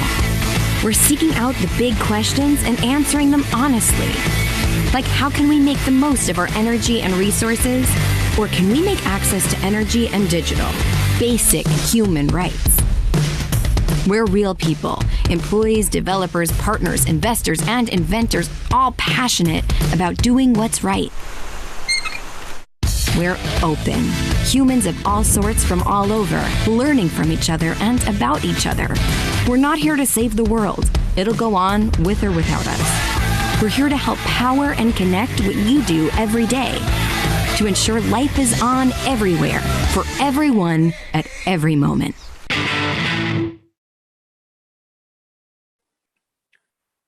All right, we're back. We've had some great story time segments, but now it's time for a team showcase, and we got a good one right now. Introducing team number 1114 from St. Catharines, Ontario, Simbotics. They are the winningest team in Canadian history, the second winningest team all time, and first with 51 Blue Banners, 5 Einstein appearances, 1 World Championship, and also a member of the first Hall of Fame, winning the Championship Chairman's Award in 2012. Most recently this year, they won the Humber College District event, where one of their students who was on the show today, Jared, was a Dean's List winner going on towards the provincial championship. So I'd like to welcome Megan, Jared, Nolan, and Parker to the show. Parker, turn your camera on. There you go, brah. All right, so 1114, take it away. Alrighty, so just do some quick introductions here. Hi, I'm Nolan. I've been on the team for 2 years. I'm in grade 10, and on the team I do manufacturing, and I'm also the driver. Hi, I'm Jared. I'm in grade 11. I've been on the team for 3 years, and on the team I do manufacturing, CNC, and design, and at events I'm in the pits. Hi, I'm Megan. I'm in grade 12. I've been on the team for 4 years. On the team I do like mechanical stuff, and I'm the operator. I'm Parker. I'm in grade 12. This is my second year on the team, and I'm one of the student leads for programming. All right, sounds great. And let's take a look at your robot, Simbot Siakam. Okay, so in this first slide, we have a bit of our design process that we go through. So we always start off with a very basic wooden CAD, where you can see we have a layout for what we want our robot to look like. So we have the indexer and location of the elevator that will lead to the shooter eventually. The reason we make a wooden CAD is so that we can build the prototype and also help assign jobs to people for the prototyping. And we find that prototyping is very important for building a robot to make sure that anything you make works. Next, we have a basic Crayola CAD, where you can see we have a little bit more layout and a little bit more of the components of our robot, such as the shooter, the hanger, and the intake designed. From there, we just go on to making them a little bit more functional by cutting out the indexer. We changed around the position of the rollers on the intake a little bit. We switched the location of the hanger due to packaging. And yeah, in the next CAD, you see that we have a lot more of our robot laid out. We have the indexer in an almost fully functional state. The drive is one of our main priorities, so it's almost entirely finished in this state other than some lightning holes. The hangers are started to be designed, and the elevator is almost working. And finally, you can see that we have a fully completed CAD of our robot, where we have everything, including the intake, the hanger, the drive, the indexer, elevator, shooter, and even a future spinner design that we were looking at. And I think we find that the design process and CAD is very important for your robot to make sure that you can have, when you go to build the robot, everything works and everything fits. And even all the bolt heads and having access to everything, all of that stuff is very important so that it makes the process of building the robot a lot faster and more efficient. Alrighty, so now we're going to go through and do a little breakdown of each of our subsystems, starting with the drive. So this year we did a 2-speed drive powered by 2 VexPro Falcon 500 motors per side. It is geared 14 feet per second in high gear and 7 in low gear. We went with 8 6-inch pneumatic wheels and with about an eighth of an inch center drop. And we did it with both 8th and 16th wall 2x1. And one cool thing that we did do is that we found with all the wheels at full pressure, we were really rocky. So we actually ran the center 2 wheels on each side with very little air to stop that much rock. Hey, Nolan, what was the pressure difference between the inner and outer wheels? Do you know? I think about almost half to 3/4 on the outer and pretty much none in the center. Wow. Okay. The question for you, 1114's done the same sort of drivetrain year after year, but this typically you do it with 6 wheels. What's the reason you went with 8 this year? One of the main reasons was both turning and traction, because last year we got pushed around a lot, and this year we wanted to be the ones pushing. And also with 8 wheels, it allows for easier turning, especially if we're in high gear, so we don't burn out any motors. Very cool. So in the next slide, this is just a video of our robot driving over the bumps in both high gear and low gear. So this way is in high gear and going the other way will be in low gear.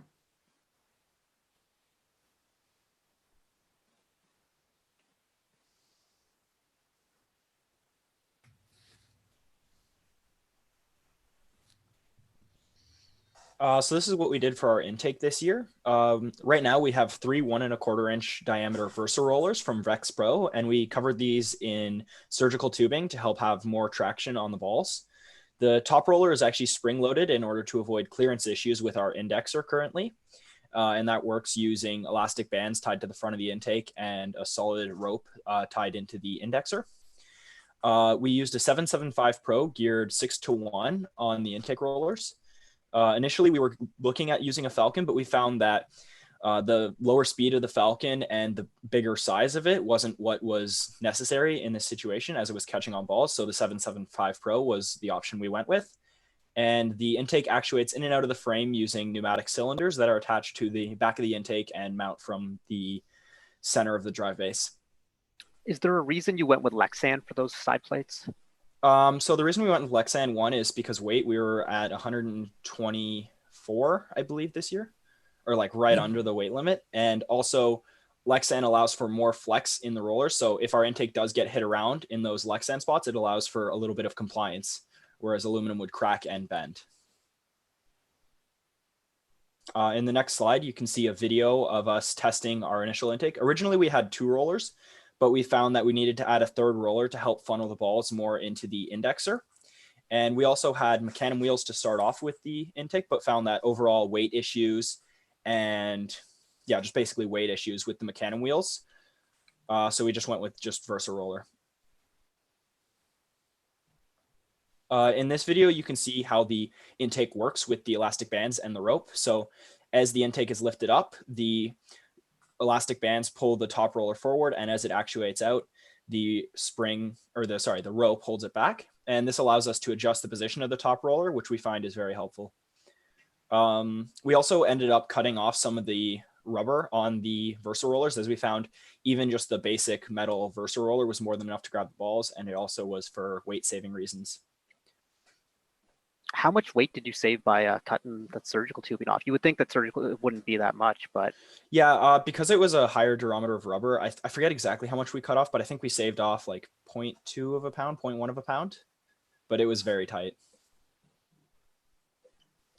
So for our indexer this year, we went with a Spindexer, and so it's geared to about 36-to-1 and controlled with the onboard Falcon encoder from the Falcon 500. So one of the main things we wanted to do with our indexer was to make sure we could feed like all 5 balls in like under a second. So that was one of our main focuses during prototyping especially. So from the indexer, it gets put into the elevator to get into the shooter, and it's geared to about 2200 RPM and is controlled using a CTRE mag encoder. And so we have rollers on both sides of the elevator to make sure the ball doesn't twist or spin. So it has a consistent feed rate into the shooter, so there's no variance between shots. And there's a front roller that pulls the balls into the elevator more consistently, and it's actuated up and down to get out of the way when the indexer is spinning on a pneumatic cylinder.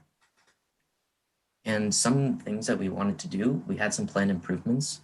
A couple of them were maybe trying no arms and just bigger holes in the like bottom of the indexer, and also maybe trying brushes instead of arms. So this is just a quick video of our prototype. No, this is a video of us transitioning, like just intaking balls into the indexer. So that previous video, if we could go back and take a look at that, you built a whole version of this thing out of wood? Yes. And what was because like that's clearly a lot of work and a lot of time went into that. You know, for some teams that could be a whole season. What was the purpose of that? Well, the indexer was one of the big things that was kind of new about this year's game. That was one of the more challenging parts. So we wanted to make sure that we had like done everything and tried everything about it to make it as good as possible. So we spent like as much time as we could spend on it, trying to like find ways we could make it jam and how to fix those, and like changing different things to see if it could be better or not. How much time do you, because these prototypes are clearly very detailed, how much time do you put into prototyping as a team? This year we allocated, I think, about 3 weeks. The third week was mostly just prototyping shooters, but it's usually about the first 2 weeks. But during the second week, design has also started while we're continuing prototyping.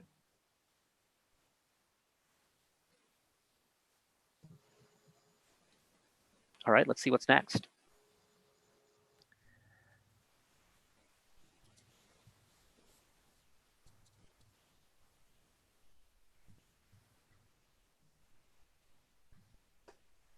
All right, so next we have the shooter and the hood.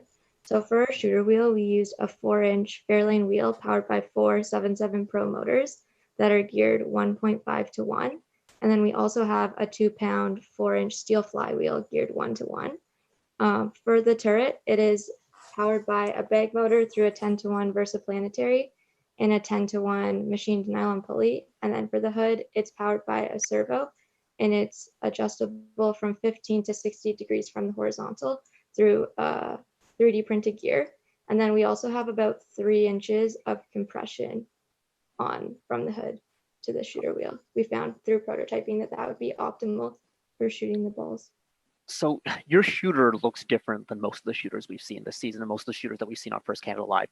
Every shooter, as other than 1305s, has been a 2-motor shooter, and no one's had this separate, like everyone's just kind of put their flywheels on the same shaft as their shooter wheels. So let's talk about the 4 motors first. Why did you make the decision to use 4 motors instead of 2 motors or 3 motors or 1 motor? We wanted to prioritize having like a lot of power to our shooter because it's the most important thing to be able to score points. So having 4 motors, like it makes it able to stay up to speed faster, so we can have less time in between our shots and like be able to shoot more balls. Yeah.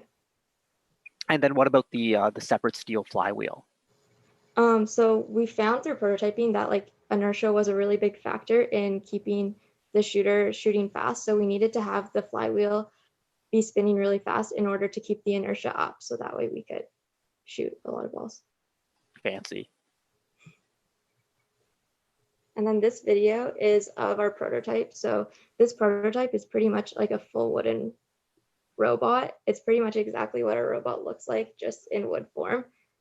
So you took all your other prototypes and jammed them together? Yeah, exactly. We think it's really important to like see what the robot's actually going to look like, so we can see any flaws in it in like the wooden version before we actually built the real thing. And were you able to detect a lot of flaws by doing this?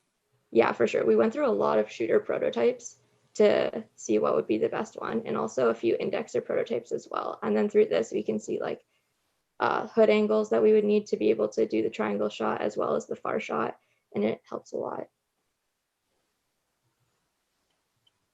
And then this video is just of us actually shooting from in front of the control panel.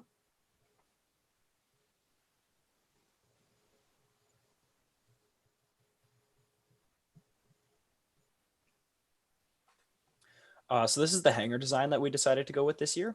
We have a twin arm extendable and collapsible hanger with 3 stages. It's powered by 2 Vexpro Falcon 500 brushless motors, one on each side in the custom gearboxes that we made. It's geared to lift the robot in under 2 seconds from a full extension of the hanger to a full retraction into the robot. Once the hanger is fully retracted and we're up on the bar, we lock in with pneumatic pancake cylinders that are actuated from either side of the outermost tube and into the slotted holes, as you can see on the hanger arms. In one of our original designs, we were looking at using friction brakes in the gearbox, but we found that having the friction brakes in the gearbox caused a lot of problems with packaging and also weight, as they're a lot heavier. And just doing a small pancake cylinder was a lot more reasonable and feasible for our design. The actual arms are extended by constant force springs. There's 4 10-pound constant force springs on each side, 2 on the outermost stage and 2 on the second stage, that spring out the arms. And then once the arms are out, there is some strap, that's connected to the outermost arm and winched into the gearbox, which is what lifts our robot. In the video, you can see our robot climbing. So we start by lowering the intake and lifting up the hanger. They then extend out. And then from there, our operator has full control over each arm independent from one another. And this allows us to make sure that when we're climbing, if the bar is tilted, we can raise one arm higher than the other. And some of the future improvements we were looking at in our hanger was going to be firstly, having a fail-safe program where Parker will talk about it more later, but basically if one of the arms is pulling and the other one isn't on the bar, it'll stop it and stop it from breaking our robot. And some other things we were looking at is possibly going with unlightened 16th tube instead of having lightened 8th tube, as we found some burrs were forming on the hanger and it was causing some jamming issues at our first event. So I guess the burrs, the stages were jamming on each other?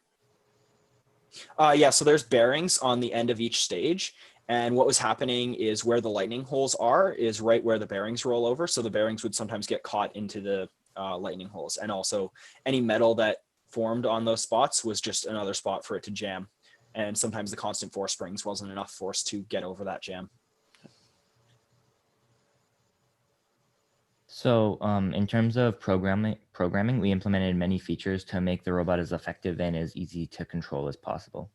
So we use the limelight that's mounted to the shooter to track the vision target on the goal and then calculate our distance from the goal based on the given angle of elevation.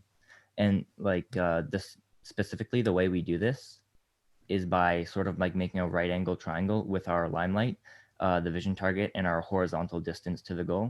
And because we know like the height difference between the limelight and the vision target, as well as our angle of elevation, we can solve for our horizontal distance to the target by dividing the height difference of the limelight and the vision target by the tangent of the angle of elevation. And can I stop you for a second, Parker? I just want to thank you for being the first programming group so far to just like go into the math. I really appreciate it. It's all about the math. You're welcome. Yeah. So we also use PID control with feed forward to control the velocity of the shooter, elevator, and indexer to account for the RPM drop from shooting a ball in order to maintain a consistent fire rate and exit velocity, which maximizes our accuracy and minimizes our variation between shots. And we also slow the indexer down when we're more than 25 feet away from the goal, because the RPM drop from shooting a ball is greater and the shooter needs a bit more time to get back up to speed.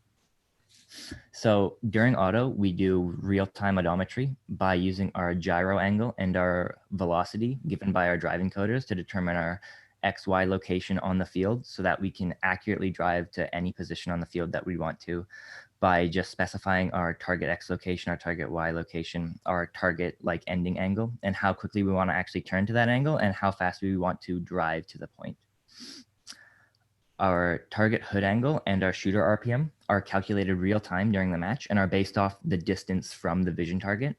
And what we do to calculate the target angle and RPM is that we use a polynomial and linear equation that we derived from taking samples from different distances from the goal and then manually finding like the optimal RPM and hood angle and then making a function approximation based on those optimal values. Your polynomial equation this year, how many degrees did it have? Like, was it like a quadratic, quartic? No, it's just quadratic. Yeah, it was just quadratic. Just quadratic. Okay. Yeah. And that's for the hood angle, and the RPM is linear. And each subsystem also has its own class, and we use a state-based system for independent and synchronous control of each subsystem. And in the future, some of our plans that we want to do is that we plan to implement a step-based auto system where the driver would be able to choose where the robot goes during each step of the auto. So, for example, the first step that we usually do is we grab the 2 balls from the trench, and then the driver would be able to specify whether we want to go to the triangle or maybe we want to go 10 to 15 feet away from the goal instead. And we would want to do this based on like different strategies and whether or not we would like interfere with any of our teammates in case like we would bump into them or something like that. We want to be able to pick where we go because of, yeah. And when you say the driver is able to pick, you mean before the match? Yeah, before the match. Yeah. Not during auto, yeah. I was going to say, let's not auto anymore. Yeah. Yeah, and we also plan on adding correction for movement so that we can shoot while moving. And we were also, beforehand for a while, we've been working on trying to find our XY location on the field just from the vision target so that we could re-zero ourselves in the middle of the match, basically, which would help us a lot with shooting like accurately at the 3-pointer from farther distances away. And like Jared was talking about before, we also plan on adding a safeguard for climbing in case we climb with only one arm on the bar. And we would probably do that by just looking at the difference in velocities between the 2 arms, or the 2 hanger arms. And if it's a really like big amount, then we would just revert back to the state where we were before climbing and then retry again. And we also plan on adding some LEDs in the future so that the driver and operator have visual cues to see the different states that the robot's in without having to like look at the driver station or anything. They just be able to like look down and like know or look at the robot and see what's happening.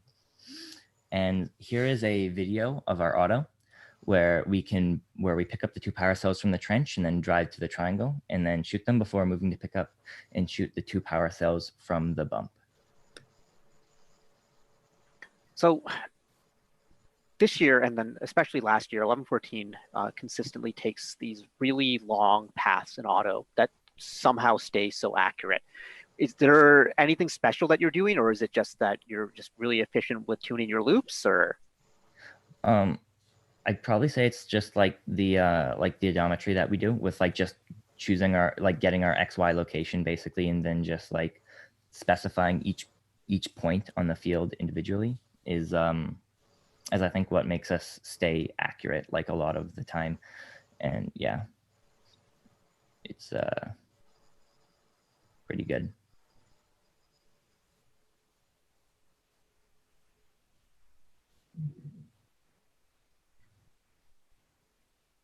All right, well, it seems like you're at the end of the presentation. That was really cool. Let's take a look at some of the questions we have from chat. A question that I think this is a question that every team was asking themselves throughout the season is, how did you deal with the variation in power cells, damage versus good, and the differences in trajectories that would be caused? I guess, here, I'll take this here. One thing that we did is, because we didn't have as much time to devote like programming per se to do that, our main strategy at Humber was to just do mostly triangle shots. And so then there, the differentiation in power cells didn't really matter as much. But one thing that we were probably going to plan was, that we were planning to do, was to make some programming changes to like, oh, the balls are getting worse later in the event. We can like tune the equation that Parker was talking about to compensate for some of that. Another question in chat, this is a good one, because we didn't really get to talk to it too much. Did your hood use bearings to slide up and down? Or how did the hood mechanism kind of work? So it's on a servo with the 3D printed gear to like go up and down, and then there's like rails with like things that slide in the rails. There's no bearings or anything. It just yeah. So it's basically like plastic on plastic, or yeah, it is. A question from April, April the FTA. How much weight did you end up needing to pull off before Humber? I think we took off like 0.7 of a pound once we got to the event or something like that. At first we thought we might have to take off like one of the 775s off of our shooter, but we thought that like we don't want that to have to happen if we can avoid it. So we ended up saving a lot of weight just in like random things we thought about, like taking the rubber off of the intake. Yeah. Do you have any other little random weight saving tricks that you might have used that other teams might want to do in the future? We took some bolts out. Yeah, we used shorter bolts in some places. We also had some holes in our drive base, and then just looking at doing different lightning. So we had some tubes that were like, I think the hanger, we switched some of the tubes from being lightened to just being 16th instead of being 8th. And then just switching around what thickness you use and if you go with lightened or unlightened. At the Humber event, there was one story that kind of went around is that before the event, you ended up making some parts for Team 3683. Jared, do you want to tell that story and how that kind of came together? Sure, yeah. So I think it was 2 days before the event or a day before the event, we were still finishing off our robot. We were just finishing the competition shooter a couple days before Humber, actually. And I got the message from one of our lead mentors, I believe Matt, got in contact with me that Dave was locked out of their school due to stuff going around, and I believe it was strike. And so they couldn't get into their school. So they had asked us to machine some parts for them. And so it ended up being, I couldn't get around to it until the very last day before the event. So we had, I was in my manufacturing class and I talked to my teacher about it and he gave me the go ahead. So I went over, I had already pre-programmed some operations for them for the CNC. And yeah, I quickly ran some parts for them. And then just as we were packing up, I got, I think one of our drivers, Stu, managed to get it into his truck and we got it to the event in time. That's pretty sweet. We are running down here on time, but I want to know about this name of the robot, Simbotics. Why did that name come about? I guess a lot of our team are basketball fans, and with it being like a shooting game, it was very similar to basketball. And well, Siakam's one of everybody's favorite player on the Raptors. There you go. There you go. That's pretty cool right there. Any last things you want to tell us about your robot, about the team, about the season? Nope, nothing at all, eh? Anyone want to tell us about any scholarships they've won recently? No, you don't even want to talk about it. Well, this is really great. This robot is super cool. Congratulations on winning at Humber College. And again, another autonomous award. It seems like you keep winning that one for these autonomous modes that just keep going and going and going. I can't wait to see what you do with this robot going forward. We got a question here, one more from chat. IRI? Question mark? Hopefully. Yeah, it would be great to see this robot compete again. I know Humber went well, but there's definitely more that you wanted to do. I'd love to see these planned upgrades. I think that's just one of the hard things. Like, I mean, for the teams who didn't get to play at all, it's just heartbreaking. But so many teams, like the season's more than just one event. It's about how you change and how you respond and how you learn from like seeing like a team like Dave look so amazing at that event, or seeing what the Cheesy Poops eventually release and like how to try and step things up. So congratulations to everyone.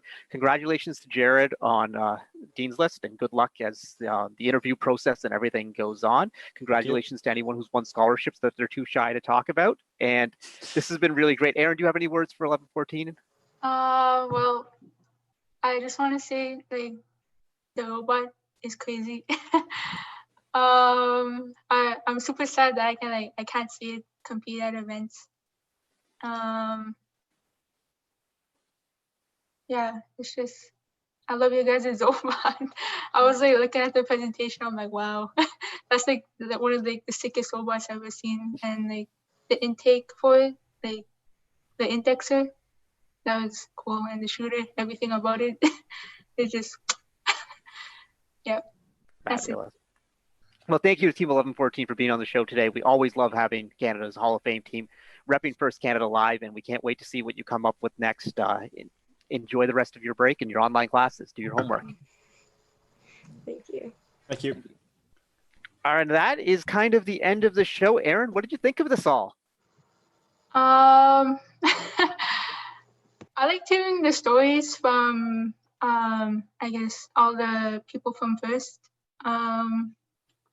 I guess I don't know. Every time I'm in something First related, I just get a little inspired at the end of it. Well, this program is definitely inspiring, and you know, but people like you are inspiring too, Aaryn. Team 5672, the story last year, winning chairman's finalist at the championship. It was really cool to see, and everything that you've done in your community. And from that great intro to just awesome stuff. So thank you for all of that. This has been a great show, but guess what? We got more coming. I was going to say tomorrow because like everything just kind of blurs together. But on Monday, we've got a team showcase with 5406 World Championship finalists from last year, Celtex. We got a story time with Team 1923 mentor and host of FMA Plus, Libby Kamen. She's going to be on the show. Team showcase, we're bringing out Team 7558 Alt F4 with their 4-bar lifted shooter, and a program showcase on First Lego League with Dave Ellis and Annika Hint. It's going to be a great show. Everyone, have a great weekend. Stay safe. Find lots of fun things to do. Find a way to inspire, but you know, maintain your social distancing. Wash your hands, and we will see you on Monday. Have a good one, everyone. Bye.